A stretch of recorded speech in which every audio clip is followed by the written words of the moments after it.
Welcome into the Boston Sports Summit. I am your host, Tim Barnett, and this show is presented by the Grid Network. I will tell you, last night's World Baseball Classic semifinal between the United States and Dominican Republic was phenomenal. That was old-timey great baseball. You had a phenomenal offense on both sides, but especially the Dominican Republic going against phenomenal pitching in Paul Skeens and the United States pitching staff. You couldn't have asked for a better game. That's exactly what we all wanted. And not for nothing, the sad part is this was the semifinal. This should have been the championship game with how it played out, the game, the magnitude, the excitement. It kind of reminded of the fact that USA-Russia, right? 1980. It always comes up, but that was a semifinal game to get to the gold medal game. And that, for all intents and purposes, should have been the gold medal game, just like this should have been the gold medal game. But the Red Sox are dominating the World Baseball Classic. I can't believe my eyes when I see this. You have Roman Anthony, 2 batters later, after Gunnar Henderson ties it up in the 4th inning, he knocks it out of the park for a solo shot that puts the U.S. up 2-1. That gives them the game. Ended up being the game-winning run. Then Garrett Whitlock in the 8th comes in and shuts down the heart of the order. Soto, Vlad Guerrero Jr., and Manny Machado. 1, 2, 3. It was awesome. Garrett Whitlock had phenomenal command of the strike zone. But of course, that's not why we're here to talk about the World Baseball Classic. I'm not here to talk about how great of a game it was. I'm not here to talk about that. You know what? Being played in March before the season might actually be a good thing for these guys. We're not here to talk about that. We're here to talk about the 9th inning and how it is marred in controversy, this game, because you have Geraldo Perdomo up at bat. You have Julio Rodriguez at third base. That man is the tying run for the Dominican Republic. Perdomo is the game-winning run. It is a full count with 2 outs. Mason Miller chucking 100, 101, 102 mile-an-hour fastballs. Perdomo doing his best to fight him off. He strikes out on a pitch that, according to the MLB, the umpire scorecard, and what you saw on the Fox broadcast, a ball that was roughly 3.7 inches below the strike zone. And if you want to take a look, here's the image. It's a little hard to see, but if you can make out that little baseball right at the catcher, you can see the arrow pointing to it, right at the catcher's sweet spot.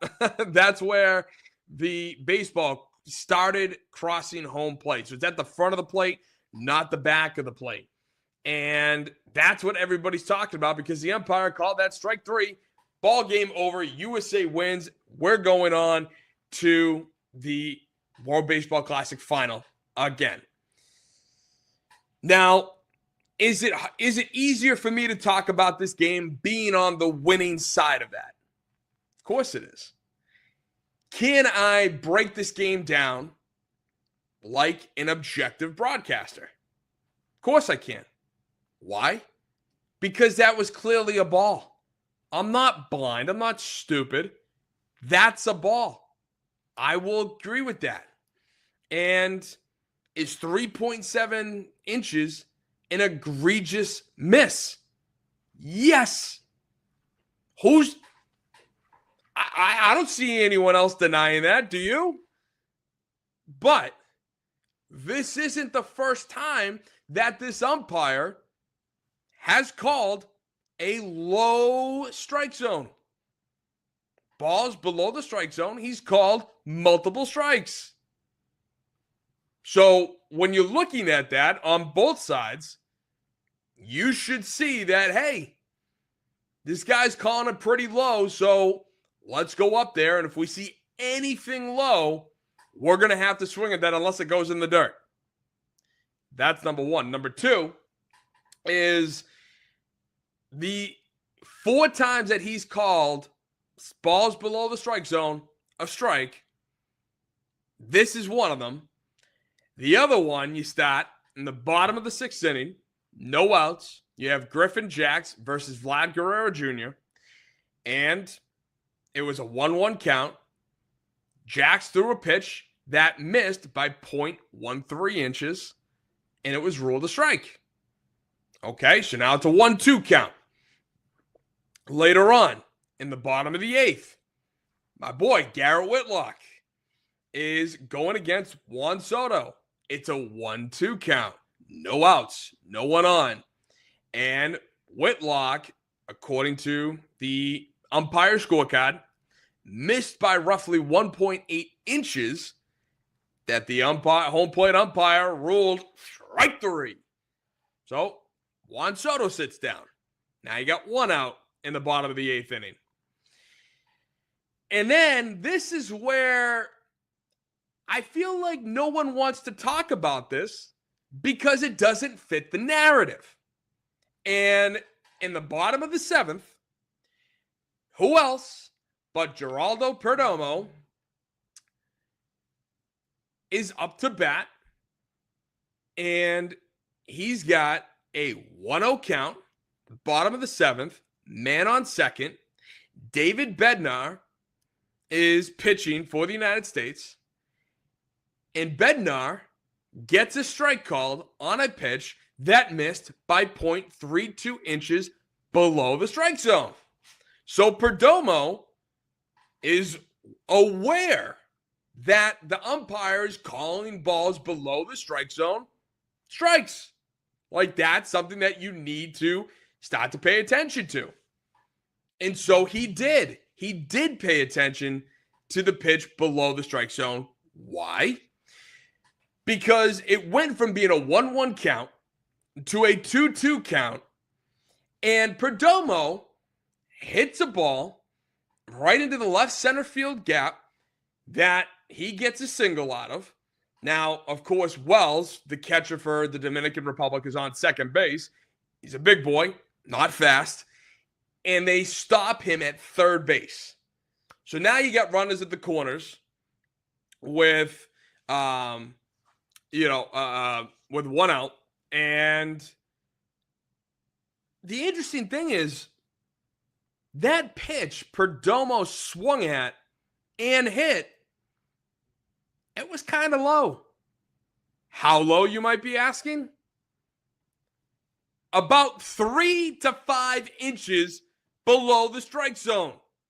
Exactly where the ninth inning controversial pitch occurred. Perdomo swung at that pitch. If you can see the little baseball, once again, below the strike zone, it is literally maybe a 1/4 of an inch to the right of where this 9th inning pitch happened to be. Roughly the same exact spot between the 7th inning pitch and the 9th inning pitch. Now, the funny thing is, after the game, Perdomo goes on and says, quote, "I knew 100% it was a ball. I knew it," end quote. All right, Perdomo, if you knew that 9th inning pitch that missed by 3.7 inches, then why did you swing at the one in the 7th inning that's practically in the same spot? Is it because, I don't know, you did something that all baseball players are taught in Little League, maybe even as low as T-ball? When you go up, when you're at bat and you have 2 strikes, you do something that is called protecting the plate. You don't leave it in the hands of the umpires. So if there's anything remotely close to the strike zone, you swing at that hoping to at least foul it off so you can live to see another day. But you left it to the umpire. You screwed up because the umpire who had called multiple pitches below the strike zone strikes, he screwed you. You didn't protect the plate. This is what is bothering me, is that everyone wants to talk about the umpire screwed up, the umpire, blah, blah, blah. Which, again, we can all agree it was. He screwed up on a blatant ball, but it's not like this is the first time that it happened. Duh. You know, it wasn't like he was calling a perfect strike zone the entire game and then decided he just wanted to get the hell out of Miami. He wanted this game to be over. He didn't want to play for extra innings. So you know what, Perdomo? Boom, sit down. USA, you're going to the World Baseball Classic final. No, he did this before. He did it before to a point where you, Perdomo, the hitter, knew, and that's why you swung at that pitch that ended up giving you that bloop single. Had you done it here, you would have driven in the game-tying run with Julio Rodriguez at third base. And then we would have played in the extra innings. But instead, you left it in the hands of the umpire.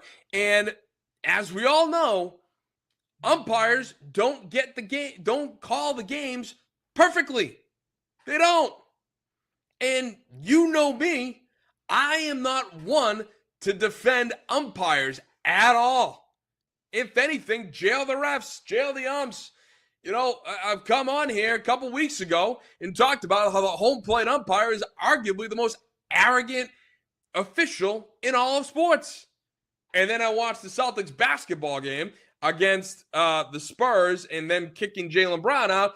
And then I kind of had to rethink that and be like, actually, no, I think the NBA umpire officials are the most arrogant officials in all of sports. But what I am doing right now is not coming out here to defend this umpire. I'm not. Because I don't like how umpires can dictate games off of bad calls. It sucks. It leaves you not only brokenhearted because your team lost, but it leaves you a different kind of brokenhearted because not only did your team lose, but you kind of got screwed. And so there's no way to overcome that. And we've seen that time and time again when it comes to Major League Baseball. You know, umpires have blown games based on bad calls.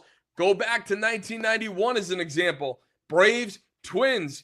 You got a runner on first who he gets a base hit. He's coming back. They throw the ball to first base. And what happens? The first baseman for the Twins legitimately lifts the guy's leg up and they rule the runner out because he was off the bag, even though the first baseman was clearly lifting his leg up. That was still on the bag. The first baseman took the runner's momentum and lifted him up. Bam, you're out. Maybe cost the Braves the series, let alone that game. But then you date back to, I think, last year or 2 years ago, Aaron Judge sliding to second base against the Brewers, sticks his big-ass glove hand up in the air, and to break up a double play, ball tips off the glove. The umpires huddle up together. They talk about it, but they don't rule anything, even though he clearly broke up a double play.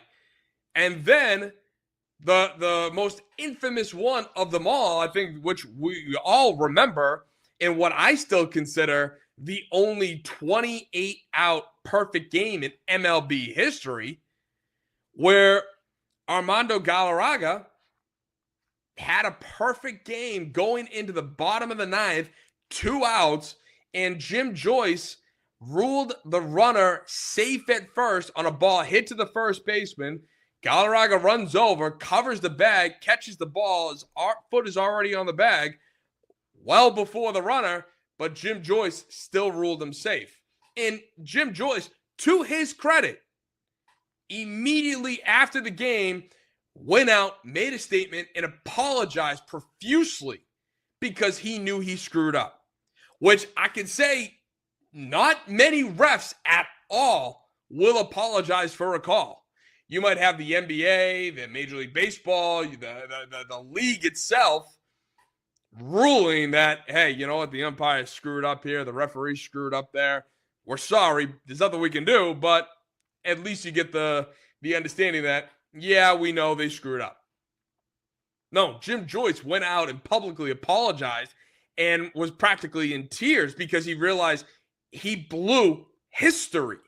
Not just a single game. He blew a historical moment. So tip of the cap to Jim Joyce for actually admitting that and going to that length. But that's why I still call it the only 28-out perfect game in Major League Baseball history. Because it was. So, again, this idea that referees are umpires, they've never blown calls before. No, they have.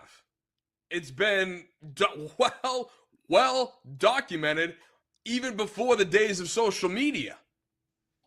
And now everybody in the interesting part is too, you even had the broadcasters after the game say, well, imagine if the ABS system was here in the World Baseball Classic, that would have changed everything. They would have challenged it. It would have been a ball and everything. So again, it got me thinking that as nice as the ABS system is, and as nice as it is to keep these umpires honest, and that maybe work on your craft, improve your craft so that ABS doesn't get called on you, or if it does, you're proven right a heck of a lot more times than not. Acting like this system is going to save baseball is insane. Because this is not, first of all, this is not the most appalling call in MLB. It's not. Or not, I should say even MLB, in baseball. This is not the most appalling call in baseball.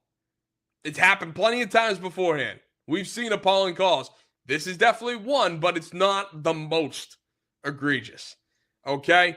And thinking that ABS would have saved the Dominican Republic, who's to say the Dominican Republic wouldn't have challenged multiple pitches prior, whether they're pitching or at bat, and they lost?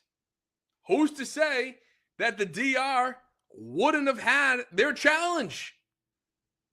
This situation is never going to go away. It's not. Now, is it going to be more rare? Is it going to happen on a more rare occasion? Yes, absolutely. Just like how my fantasy football league finally, just a couple years ago, decided to implement decimals into our scores instead of whole numbers. So now instead of 4 teams tying at least once a year, we now don't tie. Ties still happen, but it's an extremely rare occasion that a tie in my fantasy football league happens. Just like this. Our team's going to go into the bottom of the 9th inning with no ABS challenges, and then all of a sudden they strike out to end the game on a pitch that was clearly a ball, but the umpire still ruled it a strike? Yes.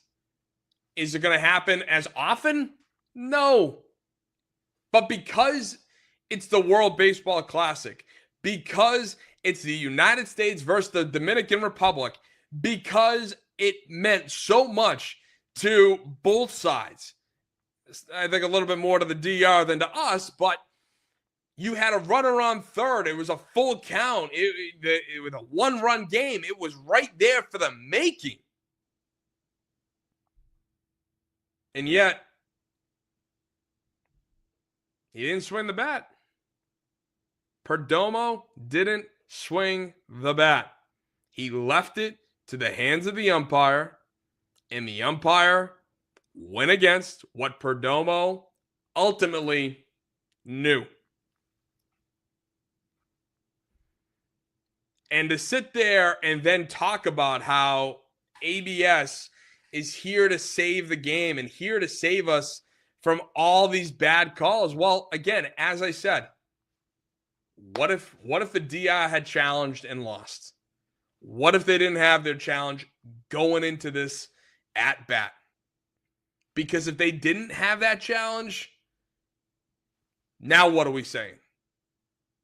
We're still saying that that's a ball and that it sucks and blah blah blah. But then we're not blaming the ABS system. We're blaming the players. We're blaming the manager for mismanaging their challenges. So at the end of the day, if they lost it, if they lost those challenges, the Dominican Republic would have been SOL with Perdomo up at bat. It's that simple. And as I stated at the start of this episode, is it easier for me to stay on this side of the fence and be able to talk about it in this way? Of course, my team won. I was pumped. I was nervous as heck watching that game last night. Especially once we had the lead and started to get to 6th, 7th, 8th, 9th inning. And Mason Miller, I was ready to knock him into next week with the way he was just all over the board. It's easier for me to talk about this. I'm not denying that. But at the same time, I'm also trying to be objective as possible, which is why I'm bringing up Perdomo in the 7th inning. He should have known that this umpire calls those strikes low. And yet he wants to sit there and get mad. Like, dude, you already went through this in your last at bat. Okay? So take some accountability. Realize that, hey, I shouldn't have put it in the hands of the umpire. I should have done what was best and just try to get a hack on it. Or at least foul it off somehow. Get my bat on it. But, I mean, hey, at the end of the day, those are my thoughts on this phenomenal game that was played last night. What are your thoughts? Comment down below. You got all my socials right here. You can find me at Instagram, Boston Sports Summit. You can find me on X. Did a lot of tweeting about this game last night at BOS Sports Summit. You can also see all the clips and stuff on YouTube, Boston Sports Summit. Don't forget, you got to check out the Grid Network, bunch of great content creators, great sports guys. So check it out there. But let me know. Comment down below. Like, share, subscribe. It only takes a simple click of the button. Not even half a second. So if you would do me that favor, that would be phenomenal. Otherwise, again, what are your thoughts? I already said, I know it's a ball. It was a ball. But the last thing you want to do in a game like this is put everything in the hands of the umpire. So, I don't know. It was interesting, to say the least. Otherwise, thank you so much for tuning in. I hope you had a great time. You learned a lot. And as always, God bless. Thank you so much. I really do appreciate you guys. Thank you.